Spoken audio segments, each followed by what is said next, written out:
नमस्कार, मैं मिसेस अनीता जैन, शेठ विद्या मंदिर English high school and junior college में से हिंदी अध्यापिका। बच्चों, आज हम पढ़ने जा रहे हैं छठी कक्षा का हिंदी व्याकरण। बच्चों, आपने अब तक शब्द यानी क्या और शब्दों के दो भेद, विकारी शब्द और अविकारी शब्द, यह सीखे हैं।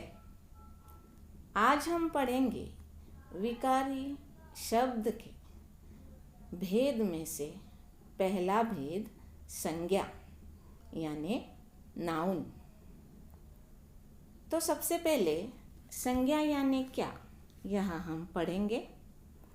देखो, मैं इन दो उदाहरणों को पढ़ रही हूँ।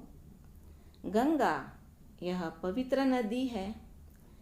ज्ञानेश्वर के पास एक पुस्तक है।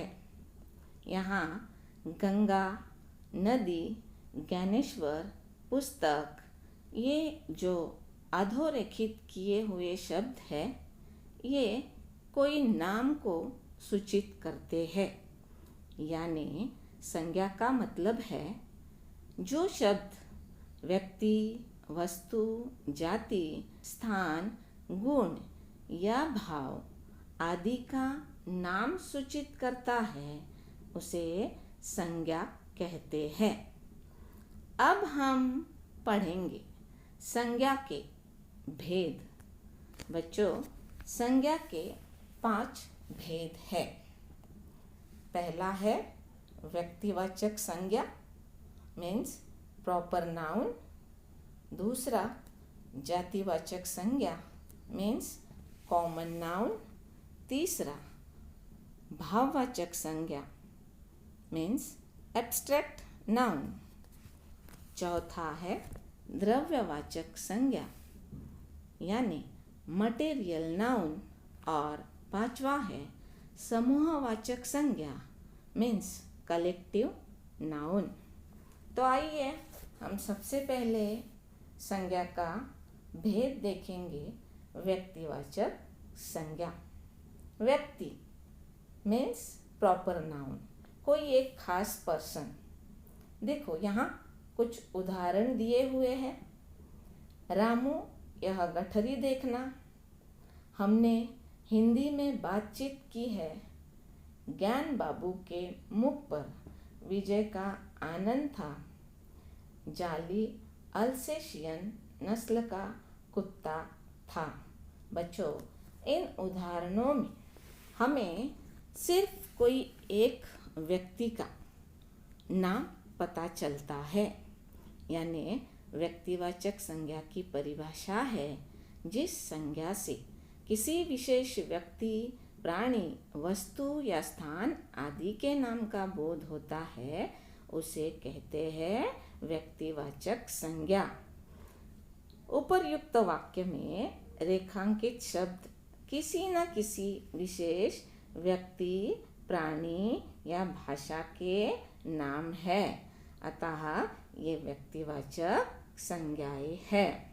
अब संज्ञा का दूसरा भेद जातिवाचक संज्ञा कॉमन नाउन। देखो, यहाँ कुछ उदाहरणों को। नौकर बाहर गया है।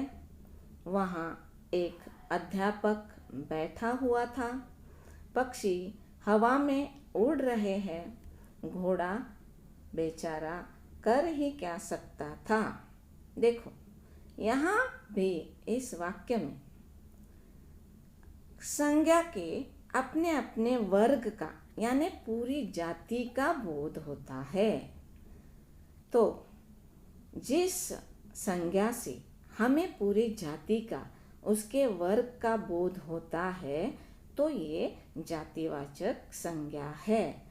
तो जातिवाचक संज्ञा की परिभाषा है जिस संज्ञा से अपने पूरे वर्ग या पूरी जाति का बोध होता है, उसे जातिवाचक संज्ञा कहते हैं।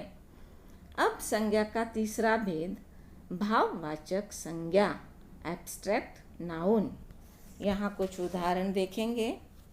बुढ़ापे के कारण वह चल नहीं सकता। भगत जी को क्रोध आ गया। सुदन ईमानदारी से काम करता है, तू अभिमान करना छोड़ दे।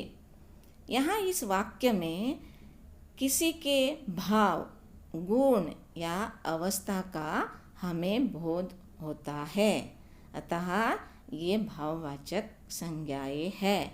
अब भाववाचक संज्ञा की परिभाषा है जिस संज्ञा से किसी वस्तु या व्यक्ति के गुण, भाव या दशा का बोध होता है उसे भाववाचक संज्ञा कहते हैं।